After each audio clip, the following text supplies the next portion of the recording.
Halo semuanya, kali ini saya akan menjawab request dari I'm Extrovert, akun I'm Extrovert Asdos ya, yang menanyakan, dokter bagaimana cara untuk menghilangkan bekas jerawat. Jadi kadangkala menghilangkan bekas jerawat itu jauh lebih sulit daripada menyembuhkan jerawat ya. Jadi menyembuhkan jerawat itu jauh lebih mudah.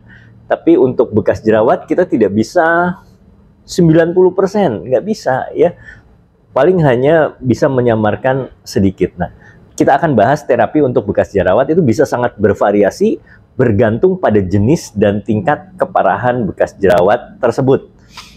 Berikut ini adalah beberapa metode yang sering digunakan. Yang pertama yaitu produk topikal atau krim ya.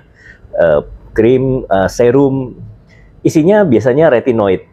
Kandungan retinoid itu membantu regenerasi sel dan mendorong produksi kolagen. Produk ini contohnya adalah tretinoin dan adapalen.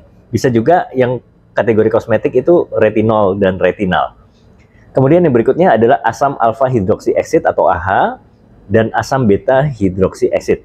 AHA itu contohnya asam glikolat ya, kemudian asam laktat. Nah, keduanya ini bisa membantu mengeksfoliasi permukaan kulit sehingga bisa menjadi lebih halus. Sementara BHA lebih efektif, dia lebih dalam ya, menembus pori-pori, bisa membuat tekstur kulit menjadi lebih merata, lebih halus. Yang berikutnya adalah vitamin C. Nah, kita gunakan serum vitamin C yang dosisnya agak tinggi. Nah, ini dapat mencerahkan bekas jerawat dan memperbaiki tekstur kulit juga. Yang kedua, perawatan klinis bisa dilakukan misalkan dengan laser ya. Lasernya laser yang kuat, laser fraksional begitu ya. Itu akan membantu dalam pembaharuan kulit dan membuat lubang-lubang yang kecil di kulit itu menjadi tersamarkan ya, dan membantu pertumbuhan jaringan yang baru. Kemudian laser resurfacing ya, itu kuat sekali, termasuk ablatif, menggunakan panas untuk menghilangkan lapisan kulit bagian atas dan mempromosikan kulit baru yang lebih halus. Nah, yang berikutnya chemical peeling. Chemical peeling itu menggunakan asam ya, biasanya TCA untuk mengelupaskan kulit. TCA bisa, glycolic acid juga bisa ya, yang konsentrasinya tinggi.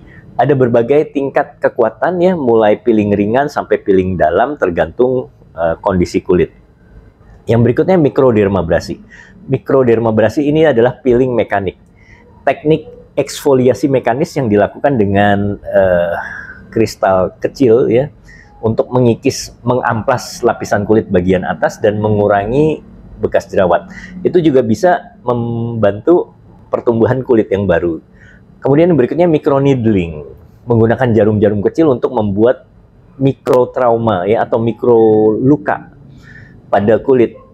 Nah, ini memicu regenerasi kulit dan produksi kolagen ya, kolagen induction.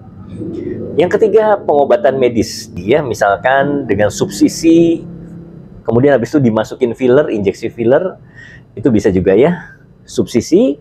Jadi bekas jerawat bopeng yang tertarik, retraksi, itu kita lakukan subsisi, kemudian diisi dengan filler. Yang berikutnya terapi PRP ya, platelet rich plasma ya. Kita masukkan PRP juga.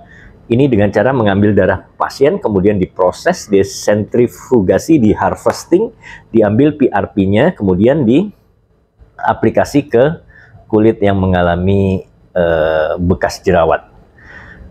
Oke, saya rasa itu ya terapi untuk mengatasi bekas jerawat. Tentunya di rumah kita harus jangan lupa setelah downtime kita gunakan sunscreen untuk melindungi kulit dari paparan sinar matahari ya. Kemudian lakukan perawatan wajah, penggunaan serum yang seperti tadi saya sebutkan di atas ya, krim siang dan krim malam.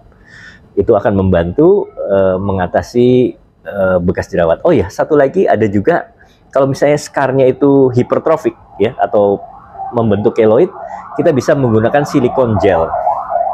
Silikon gel ya, contoh mereknya saya sebut Strataderm, itu cukup bagus untuk kasus bekas jerawat yang menonjol ya, keloid atau hypertrophic scar.